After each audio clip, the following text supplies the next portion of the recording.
different way. I don't know, maybe it's your first time in church. That's awesome. We're glad you're here. They're not all like this. How many of y'all decided that you're going to do an inside task today? Who's doing an inside task? Doesn't count the Super Bowl. I'm talking about in the afternoon. Still inside. You're taking a nap and watching reruns of some other football game. It's too cold. Who's going outside? Just got here, didn't you? You're from up north, you're like, it's not cold.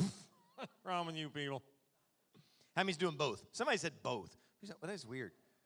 What are you, independents? I'm probably going to do both too. I like that. Good stuff. No, so I think, yeah, this is going to be hard to hear. I'm not going to lie. It was hard for me to hear, hard for me to pray about and actually talk about. But I was going to take a picture of this sign that Mally put on over our stove yesterday. Can you quote it? Come here. She's on staff today. I'd say, please, tomorrow, please, honey, would you help Daddy? Do you want me to say it? Is that what we're doing? Be so confident in who you are that nobody else's opinion, blame, or behavior can sway you.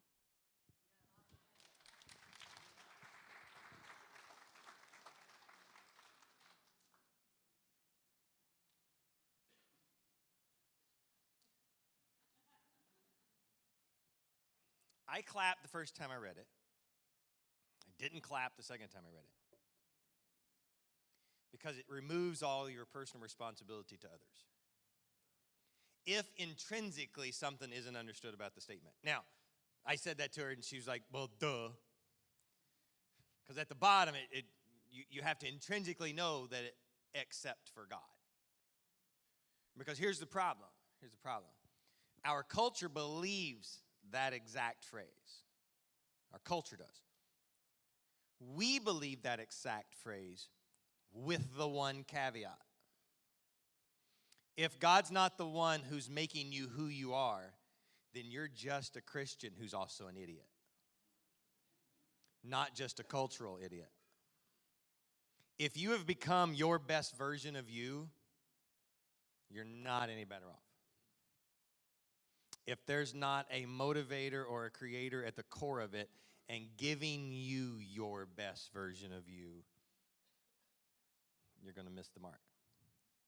So that's what I mean about the response. So that's just what got me thinking. Has nothing to do with the sermon. She just wrote it, and it kind of worked out pretty cool. That the responsibility that we have to both ourselves, which was pretty much the core of last week, and now to others as far as being a warrior. And we're going to accept some responsibility today for the problems that other people have. Okay? Now, we've already been taught that you cannot change others, right? Okay.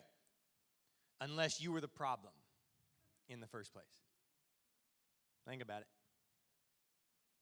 So if you created a problem and someone reacted, then yes, you can change that because you were the first, you were the source of the issue.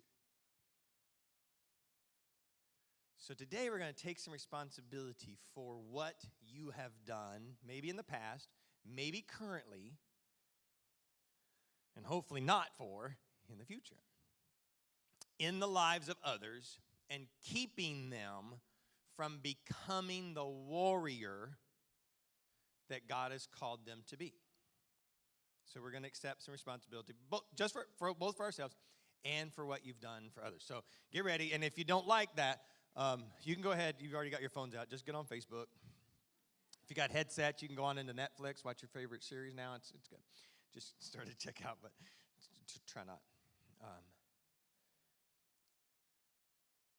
not going to use them. It's funny, my kids, they find out that I use them in sermon illustrations, and they fuss.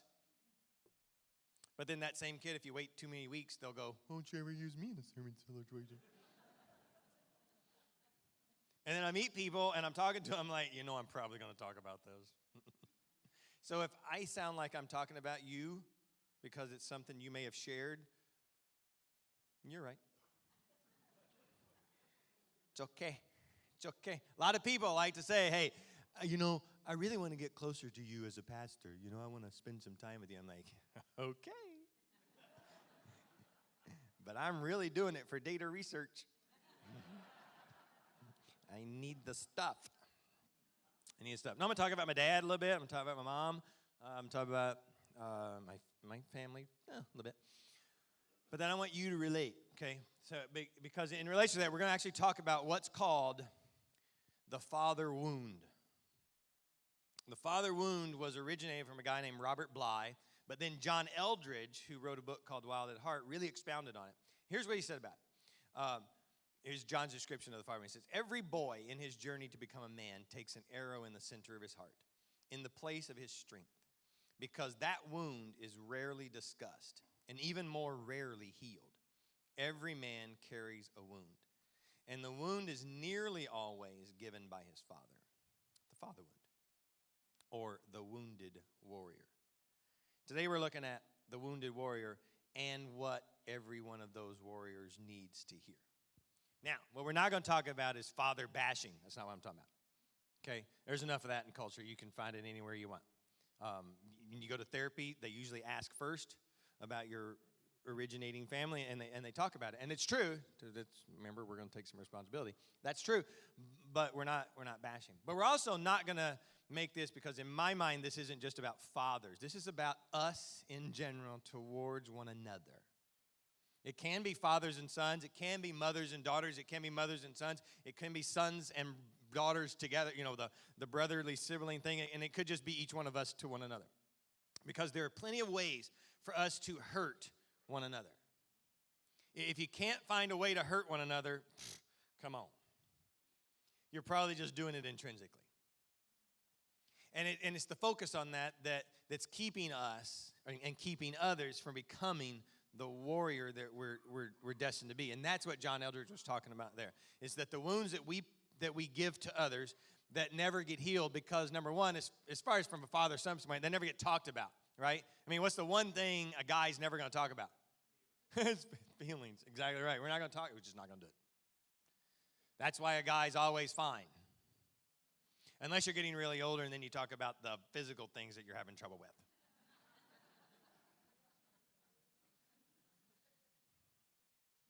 Speaking of someone who's sick, Ron, I told you he's out for a couple of weeks. He ended up at the hospital yesterday, diverticulitis. Don't even know what that is, but it sounds bad and sounds old. So, number one, I'm kind of scared because I'm getting there.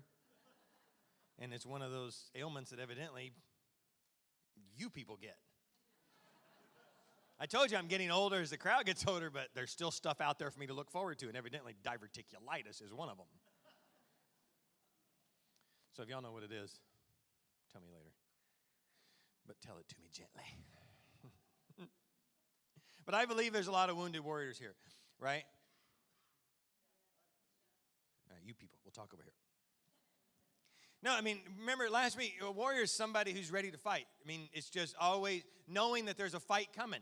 A warrior knows, and they're always prepared for the battle that's getting ready to happen. And as Christians, I told you last week, it's just we haven't been ready, right? If you look out at the world and you're like, oh my God, I cannot believe what's happening. Well, then you weren't paying attention. And that makes you a bad warrior. You weren't ready. And the Bible has been clear to you ever since you started reading it that you're supposed to be ready and ready for the battle. And when you look out at the world, and we're easy on this one, it's because we want to battle there, man. We want to take them on because that's what happened, but we're so surprised by it, we just weren't ready. But the Bible calls you mighty warrior, right? And mighty warrior meaning you are ready for battle at all times. You've put on we looked at the body armor and the things you're supposed to wear, and the helmet of salvation, and the gospel of peace on your feet, and your shield that you're behind, and the sword of the Spirit, and all that stuff. And we looked at it, and we're supposed to be ready, and then Shireen and I were talking to speak, and we were like, hey, I even came out of church last week fired up. Man, the preacher was good. I don't know what was on him last week, but he was good, right? But really, I got fired up, and it lasted almost all the way across the parking lot. right? I mean, and that's about the way it is. I mean, if you're not careful, I mean, if you're just not on it, I mean, if you're not just ready all the time, man, the enemy sneaks up. You know, and we think we fight a little battle and that's it, and we beat that battle, and we're just like, we throw off the armor, we're like, whoo, that was rough. Feels good to win that one. Well, that's when he's going to attack. Because all the battles have nothing to do with it. It's a war that you're constantly going to fight. So I know that in this room we're sitting here as wounded warriors because we weren't paying attention on ourselves. But then we were attacking. We were doing things to others and sometimes didn't even know it. So you are going to have some homework at the end of this. It's probably not going to be painless. We're going to look at two different stories in the Bible. Both between a father and son. One ends horribly. And the other ends very good. And the first we're going to look at is the one that ends horribly, very sad. Now, if you've ever seen the movie Titanic, when you start that movie, you know it's ending badly, right? There's plenty of those out there, but that one for sure, you know it's ending badly. So this first story is going to end badly. Second one, not as heart-wrenching like the first one. Second one, actually heartwarming to its core, and the one we're going to actually kick on and love and live by. But here's the first story. So the first story is about a guy named David. And he's marching through the streets. Saul has killed his thousands, and then the girls are all singing, Saul's killed his thousands, but David's killed his 10,000s, right? And David's living high on the hog. I mean, he's just having a great time. And then he had some sons because he found himself in a battle that he didn't want to fight. Anybody have a fight with your son? 3, and they were women that said that. I don't think you're all being honest. That's okay. It's a complicated story, but let's see if we can keep it simple. So he had a son named Absalom. Y'all remember him? Old Testament readers, yeah. And this guy was handsome, had really long hair. Actually, so long, so beautiful. When he had a haircut day, it became like a national holiday. You know, they would weigh it when he cut his hair. It was cool. So this guy had it going on. And all the girls were like, yay.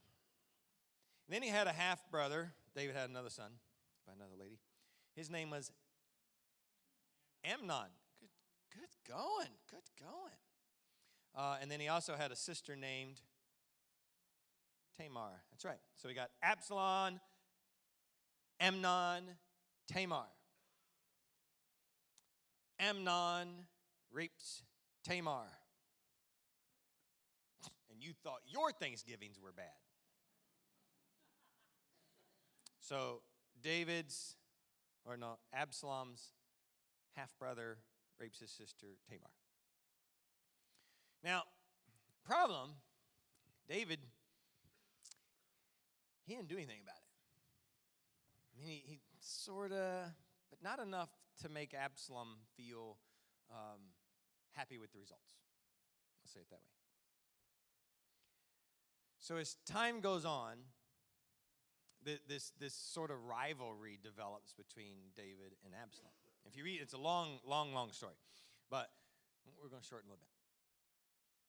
And Absalom never forgives his father for not avenging the rape of his sister Tamar.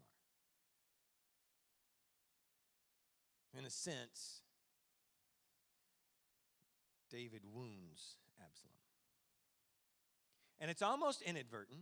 It is. But over the course of history, David knows why Absalom is so upset. So as time goes on, Absalom actually kills Amnon. Just making sure you're following along. So Absalom kills Amnon. David doesn't like it, but he's following law, so he banishes Amnon. And Amnon can't be in community anymore. Absalom can't be in community anymore. See? Good job. I told you it gets weird. I think it's 3 years later, Absalom's allowed to come back after some pleading from, you say it again? No, Joab. Joab, yeah. So they're pleading, and he gets Absalom back in community. David says, that's fine. He can come back to his house, but he cannot come back to my house. My house. My house. So David banishes his own son from his house. I've talked to y'all about that before. Don't ever do that to your kids. And if you've done that to your kids, go fix it. Go fix it. That's all I'm going to tell you. So Absalom is living sort of in exile, but in community. Well, he pleads that he can finally get in front of David, kind of, but what really ends up happening is Absalom is so hurt, so wounded by his dad that he helps to build an army and is going to overthrow the kingdom. And in the middle of the story in 2 Samuel, David is found he's on the run. So David actually goes on the run from his own son, Absalom. Now you're going to find out why in just a minute. Not because he's scared of Absalom. It's been theorized that maybe he was scared, but I don't believe so. Because as this story progresses and he's out running and he has certain battles and he gets banned, and it just gets really crazy. It's a fun story to watch or to read about, and you should read it. Or just read all of 2 Samuel and you'll get it. But what happens is David, it comes to a culmination, and they're getting ready. Absalom has finally caught him, finally caught up with him. And David says, fine, I will fight. I'll fight my son. But he sends his generals out, and he goes, but I want you to go easy on my son. See, he wasn't scared of his son. He just didn't want to fight his son. I think he probably knew he wounded Absalom. Well, I know he did. I know he knew it. But General Joab, right? General Joab doesn't listen to King David. And Absalom, with his long hair, is riding through the woods. Now, if you ever watch cartoons, this is how I just have to picture it. He's riding through the woods, and his hair gets tangled up in some trees, and it sucks him off his horse or whatever he's riding, and he's just hanging there by his hair, just swinging. And this is where Eldridge gets the part of his book. Joab finds out that that's where he's at. Finds out that the other people didn't do what they did what David had said, and they were going easy on Absalom. They didn't kill him. And Joab says, "No, whoa, are you kidding me? He's ripe for the picking." Joab takes 3 spears and sticks them through the heart of Absalom while he's hanging in that tree. Now, this is what David does when he finds out about it. 2 Samuel 14:24. No, 14:24 is where he said, he can come, but he just can't come to my presence. This is what he does whenever Joab throws the spears through. The king was overcome with emotion. He went up to the room over the gateway and burst into tears. And as he went, he cried, "Oh, my son, my son, my son! If only I had died instead of you. Oh, Absalom, my son, my son." I mean, he's just torn up. We've talked about this. I read this story, and then we were talking about this in our house, and it's like, because with the death of Kobe this past week, right? That's what everybody sort of focused on. I don't agree with a lot of Facebook stuff, but the one thing I do agree with is there was a lot of other people that died at the same time. And there was a lot of other emotion going on, and there was a whole lot of, oh, I wish I'd have said. I mean, you realize there's families out there who said, oh, my God, the last time I talked to them, I said this. Or I wish I had told them this. I wish I had. This, I believe, is the grief that David is going through right now. I wish I had made up, because it would have been really cool if this story had just ended, that David went to Absalom and said, "Absalom, I'm sorry I didn't do more after your half-brother did that to Tamar. I'm so sorry. I know I screwed up. I'm the one who messed up on that one. That was me. My bad. I should have taken the, I take the blame if he did that." And Absalom, after he got out, like, Dad, I know, but it just tore me up what had happened. I know I shouldn't have killed him. The rage that was inside of me, I couldn't control it. And get some responsibility in yourself. I just wish, I wish I hadn't done it, Dad. I know. And this whole story would have been different. And I want you to think about that today.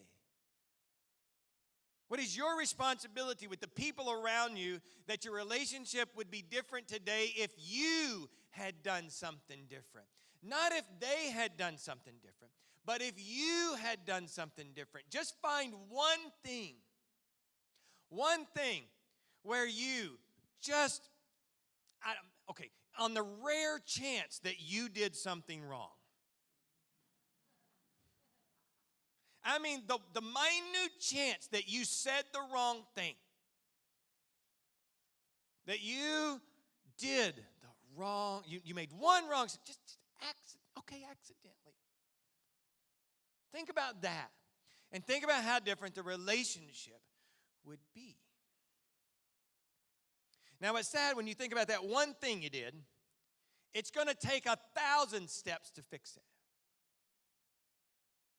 Isn't that just the way it seems to be? One misstep and 1,000 steps to fix it right. You know what it reminds me of? If you're in my Sunday school class, all the garbage that God made people go through to account for one sin. It's almost like God knew that's how it was going to be in our culture. As you did one thing, he had 7 steps to fix the one thing. Or no, Brenda counted them up. No, who counted them up? It was 10 things, wasn't it? Marcia. 10 steps to get ready to pay for one sin. Then why do you and I sit around, make a mistake in our relationships with others, and then think it's just supposed to be okay? Why? Because culture taught us that first phrase that Mally read to us. You know what? Just be you. Let everybody get over it. Well, see, that's fine. It's not, as I said, as God's the one teaching you. Because if God teaches you to be who you are, culture will get over it. People will get over it because when they look at you, they won't see you, they'll see God. And when they see God, then they can choose to either reject him or accept him. They don't need to be accepting you or rejecting you. You've got nothing to offer them. What is it have you done? What have you done? Whether it be in your family, whether it be your own son, your own daughter, your own friend, your spouse. We talked about this 2 Wednesday nights ago. Sherry Ann said, listen, we treat the people we love worse than those that we just meet or strangers, right? And that's a truth. But it's not a truth you're supposed to continue living in. It just happens to be something that happens when we're not paying attention. And when we let our own selves and our own ego and our own pride jump up, we fire off on those that are really close to us. Well, as you can see, that creates wounds in those that we are close to. How do you fix it? How do you fix it? Let's look at that second story. You ready for a better one? Okay, good. It's not going to get any easier on you. It's just going to be a better story. Better story is also between a warrior and her son, but this warrior is the Heavenly Father. This warrior is the one that took off, who becomes our rock. He's quoted as being our rock, our shield, our hiding place, our shelter. One of the big metaphors for God is mighty warrior. He's a mighty warrior. And then his son, Jesus, loving, kind, full of grace, full of mercy, full of truth. And there was this time when Jesus went down to a river where John the Baptist was, and he was being baptized. And when he came up out of the water, God looks down.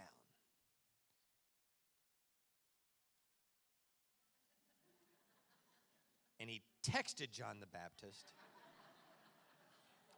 And he said, tell Jesus that I love him.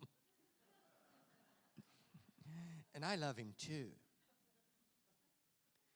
And here's how it goes in Matthew chapter 3.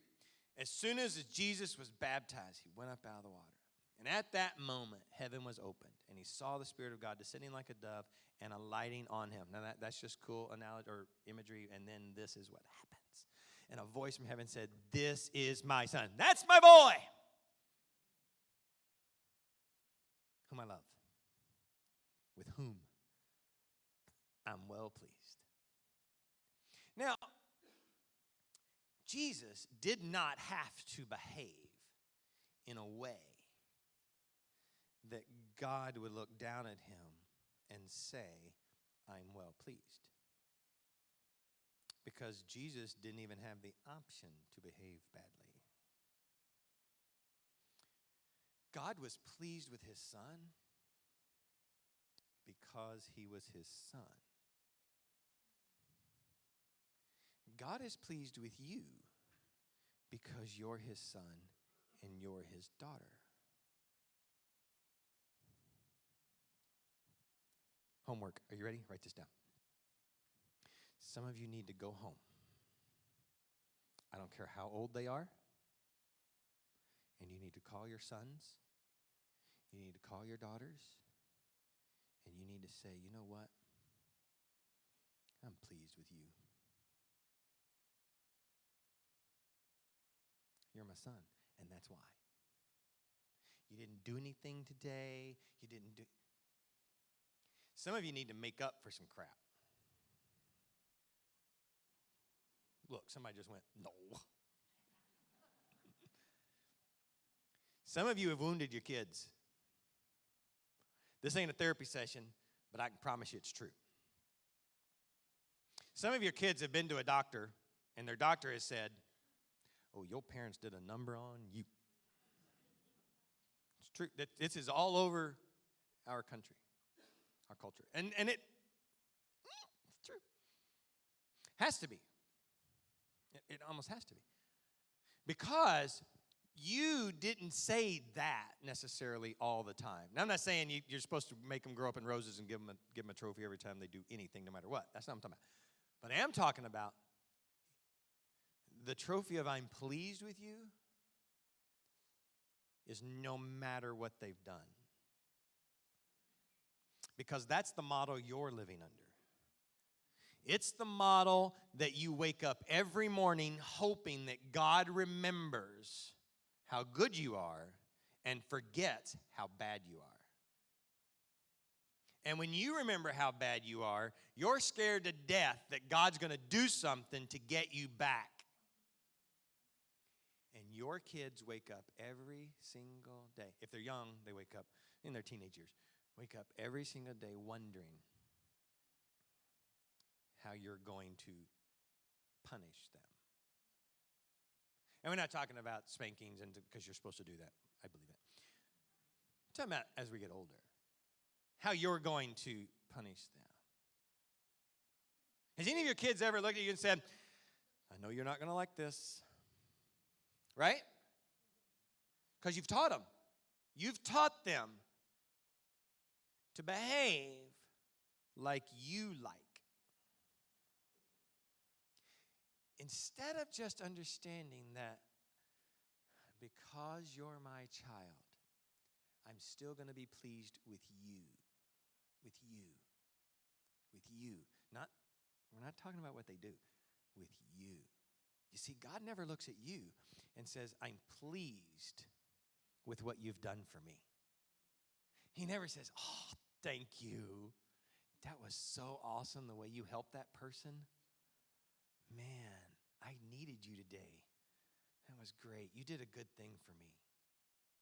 Which is good, because if he does that, then he has to also look at you and go, and by the way, I'm not very happy with this one. Aren't you glad? Right? Now, come on. I told you this is going to be hard. Get the sour look off your face. This. I know. Because right now, you're all, hey, can you give me a little bit of house light? I don't see some faces. I meant to program this week because it's really dark over in those corners, and I have found out some people hide. Jack, I already saw you, so you're not hiding. Oh, yeah, there we go. There we go. Oh, yeah. That's what I like right there. But think about it. Some of you right now, you're like, you don't know what my kid did. Doesn't matter. Doesn't matter.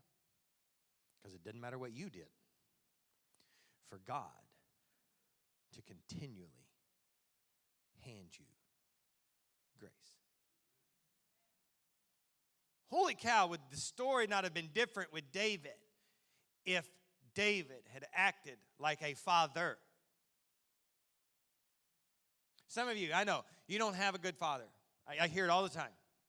Well, my dad did this, my dad did that. I get it. I understand that. Be different then.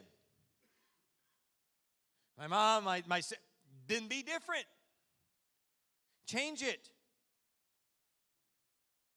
Guys, do you know that there's a lot of people, not all of you come to this church full time, but there are people in every single church, women, ladies, young ladies, who don't have father figures, or their babies aren't going to have father figures. Guess what? You're up to bat. Because if you're involved in a community of people and you find, did y'all watch Johnette walk out with a bunch of kids? Why is it that a guy didn't think they should speak into the lives of those kids? Because they're little rugrats, and I would probably want to kill them. I understand. But you do. I'm not saying everyone should have. I'm saying God has, for some of us, a place that you need to fill in some gaps in the community of believers that you belong to and help out as kids and as other people and as those single women and anybody else that you come in contact with that you're supposed to speak into, and let people know you have what it takes to get through this.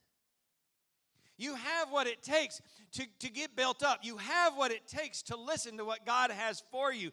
You are one of His, and He loves you, and you belong to Him, and there's nothing you can do that He's going to start ignoring you and stop loving you. Nothing, nothing, nothing. Because when you don't tell them that, you create a wound. If you're brought into the presence of people, I know I'm talking deep in family, but this happens in just your lateral relationships too. You're brought into the presence of someone. And instead of talking about how pleased you know that God is with them and how pleased you are to just know them, if you're not willing to speak that into their lives, you are inadvertently creating a wound. You are. Because we are called to bring others up, to lift others up, to act as if God did, especially in our houses. Did y'all know that men and women are different? I just found out last week. I told you, and I told you what women wanted, right? I did. Not all of you listened. Some of you have black eyes this week. But they are. When you're hurt, where do you run? We watched this literally happen in our house this week. This is so cool. I mean, I didn't even want to preach this sermon. I'll tell you again, I didn't want to preach this sermon. I don't feel confident in these warrior things.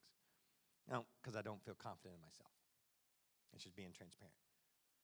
But as I watched this week develop, it was there. We have a kid that comes to me when she wants to get what she wants. It happens. She comes to me when she wants to go somewhere. She wants to borrow money, whatever. But she was sick. Who do you think she called first? Her sister. No, she didn't call her sister. Yeah, her sister's kind of like her father. Yeah, she went straight to mom. Straight to mom. Why, Mom? Oh, come here, honey. Can I get you some medicine? Can I, if you get can I rub it? Here, kissy, kissy, kissy, come to mommy. What would I have said? Suck it up and get back to school. If it ain't bleeding, it ain't hurting. And if it is bleeding, put a bandage on it. And get back out there. Going. That's true. That's how we are. And that nurturing thing is a package deal. They're both. You got to have both. You got to have both. You know that God is both wrapped in one. And that's how He treats you. When you're hurting, He puts His arm around you. he turns you around and says, get back out there. Get back out there. I'm pleased with just you. You've got this. You've got what it takes. You can handle this. You're not going through anything that I didn't already know you were going to go through. I've prepared you specifically. Do you understand this? You're prepared specifically for your battle. Every single thing you're coming up against, you were specifically prepared for. Right? And so are your children. Your children are prepared. But get this, they're even prepared for the battles that you're having with them. But can we not? And as it speaks to those who are close to us, stop the wounding? Can we not repair the wounds? Yes, we can. Yes, we can. Homework again. Find a way to go over and above, over and beyond. How does that phrase go? Above and beyond. There it is. I knew I'd get there. Above and beyond. The small part that you did. Along with homework comes your challenge. Do not do one little thing and wait for some reaction. Oh, so we'll see. I did. I sent my text. I did it. Now we'll see. Come on, come on. What you're forgetting is how God works, right? You gotta think like God would think. And you all can. What would God do? Does God send you a little bit, just a little bit of love, and then wait for your response and see if you respond to it? You know, sort of like a drug where you get a little bit and you see if it works, doc. And if a little bit works, we'll give them a lot. Somebody wake Norris up when I say doc. You're the only one I'm talking to. That's all I got. Did you know give me a second. Did you know I got in trouble this week? He is my doctor. He is a gynecologist. Walmart will now not fill any of my prescriptions because a gynecologist wrote the prescription. I now identify as a woman at Walmart.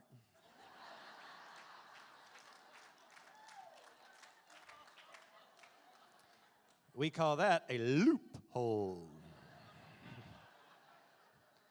When culture gives you lemons, make some lemonade.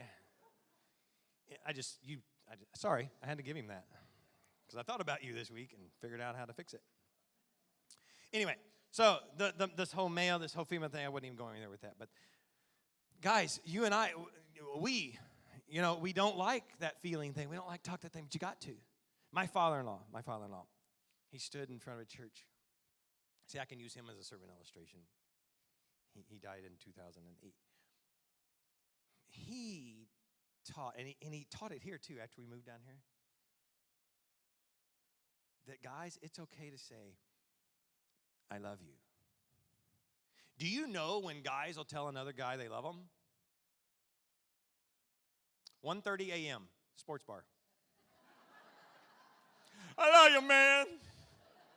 I know I just met you. I don't care. But I love you.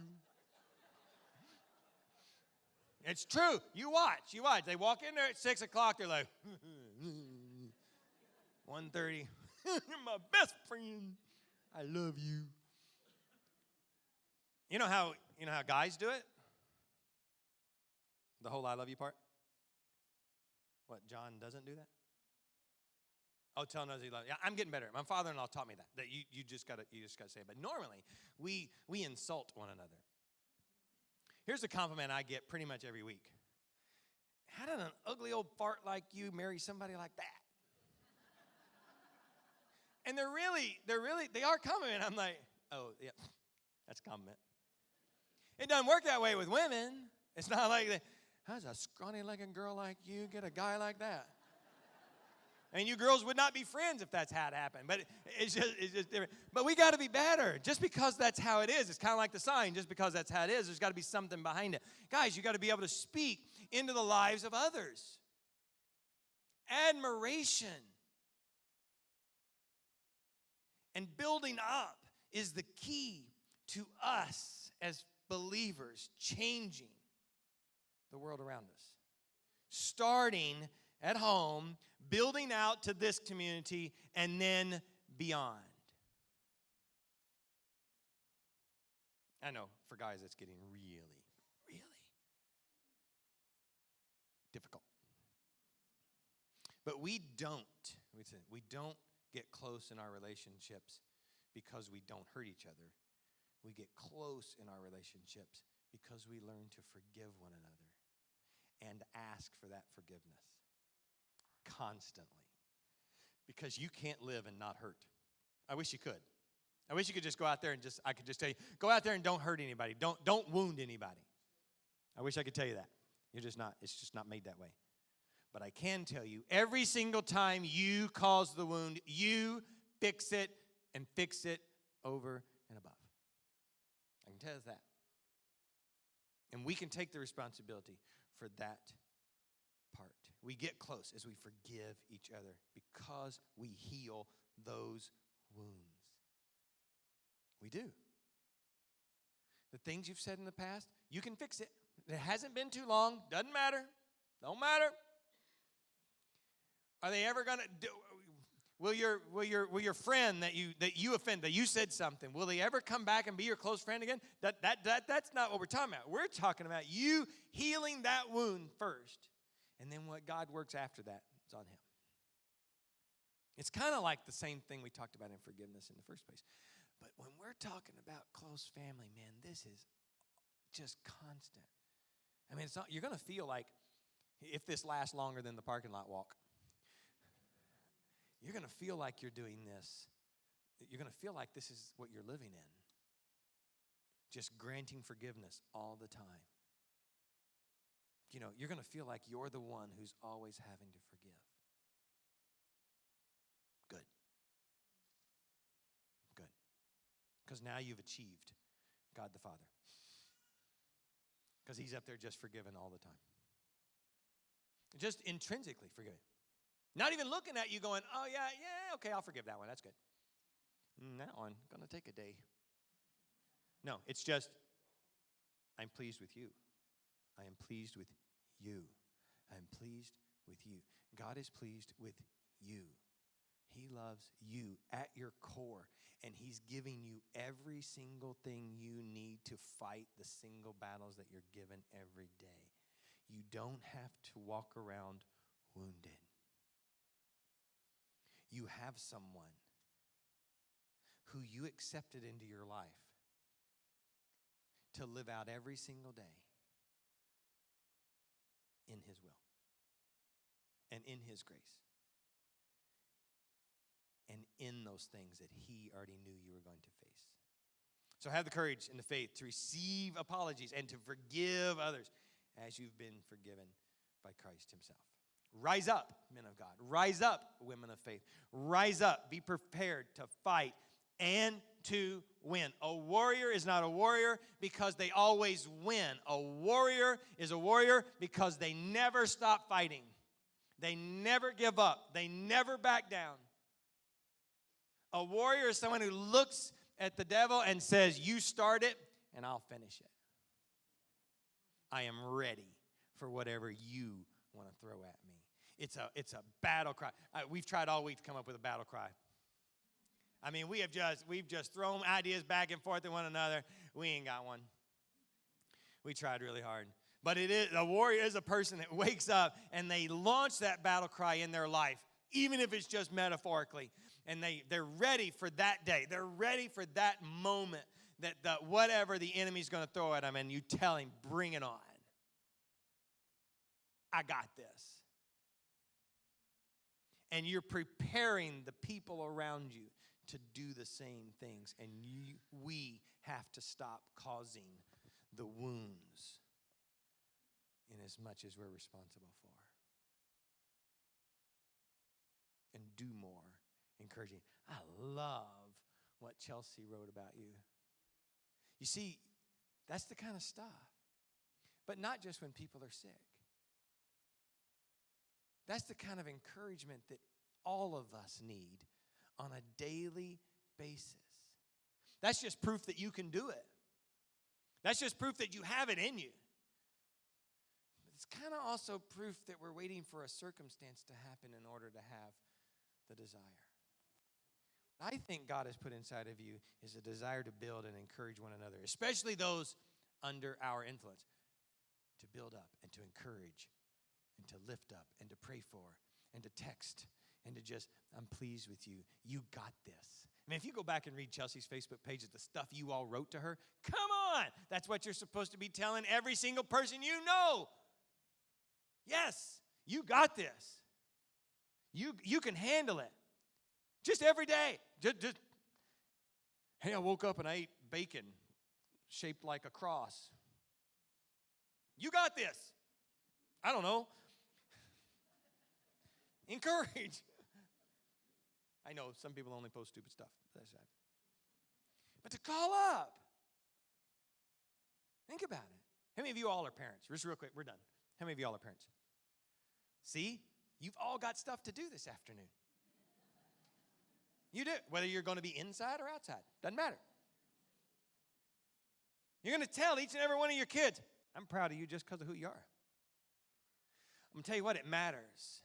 It matters. I'm almost 50. Not even almost. I got like 3 years to go.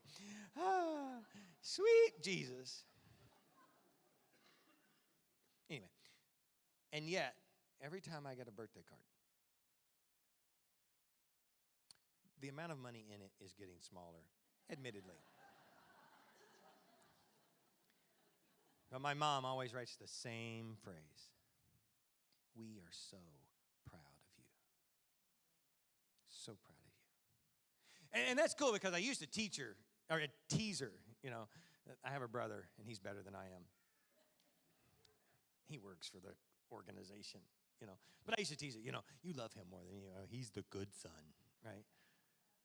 But then she would always send me that card. We are so proud of you. So proud of you. We are excited. The last one she wrote me. We are so excited to see what God has done in your life. She wrote me one time. We are so honored to see what God has done through you. Man, that's the kind of stuff that you live for. I'm telling you, from a kid's perspective, your kids are out there today wanting to hear that from you. Especially those who did the most stupidest thing ever yesterday. They are. They are. And now you're in here going, I don't know how to tell them that I'm proud of them. Well, you just tell them. That's my boy, God said. That's my son. Not based on anything he did, but just the fact that he is. And then everyone else that's around you, you got this. You got this. I'm going to encourage you in who you are as one of God's. We're going to do communion today because I want us to leave this whole, we're not going to talk about Warriors next week, I don't think, unless something happens this week that I got to learn a lesson in. And if I learn it, you're getting it. But I want us to end today, and what we're going to do is we're not going to come back to our chairs. This is going to be our end. This is going to be our prayer and our walkout. So I won't be back there to shake your hand or anything like that because I'm going to just hang out here and just kind of hang. But as you come and you take the elements, I want you thinking about that body that you're breaking off because that body, that bread, represents the body of Christ that was broken. And that's what, as you're breaking it off, I want you to just understand that God did that for you. He broke his son's body for you. And it's enough because as you dip it in that cup, the cup represents his blood that was shed for you. And I want you to think about it because what they're going to say to you when you break it off, the person holding the bread, they're going to say, his body broken for you so that you remember. And then when you dip it in the cup, the person holding the cup is going to say, his blood shed for you. Boom. His body and his blood covered together made a sacrifice that God found acceptable for every single thing you ever did, will do, and have done for your entire existence on this planet. And he looks at you now and says, I'm pleased with you. I'm pleased with you. But what about what I did when I was 4? I'm pleased with you. Pleased with you. We got a solid relationship because of just who you are. Not what you did, but who you are. Now I need to pick. Hey, Debbie, you and your husband want to come and do this side? Can you do communion? We'll have the other Debbie and her husband, Jim, come do on this side, in this aisle. Did Debbie fall asleep? Oh, okay, that's fine. They can find them. And then we need somebody here in the middle because we screwed up the whole aisle thing. Oh, you know what we're going to do? No, yeah, right behind the third row there. We're going to put a station right there in that third row. And let's, Pat, the lady that helped you Wednesday night, tell me your name again. Darlene and Tom. I'm sorry, I do bad. Darlene and Tom, can you do the center aisle section right there? And yeah. Tom just like, whatever she says. Oh, good man, Tom. So if y'all will just go to that center piece right there, we'll bring the stuff around to you in just a second, and he'll get it to you. So as he's delivering. I already prayed for it. It's good. What? Oh, that's sweet.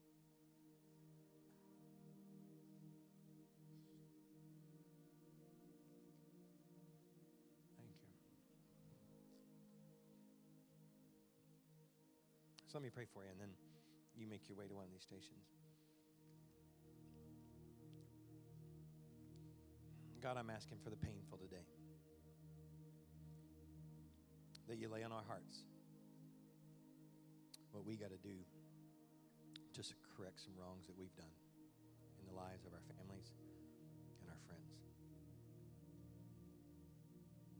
The things that we've got to go make up for, that we got to take responsibility for. Wounds that we've got to heal. And then I'm asking for courage to be a warrior that's ready for the fight that's coming at us.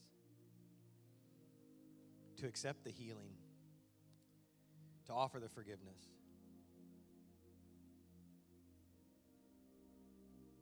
And as I just took, that I'll remember the sacrifice that makes all this worth it. The good, the bad, and the ugly of this world, God, I take and cover under the sacrifice of your blood. And I am thankful for what you did, even though I don't live like it. I do understand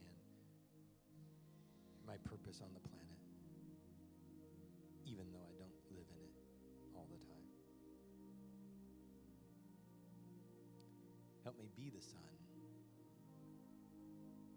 that I know you know I am. In your name we pray. Amen.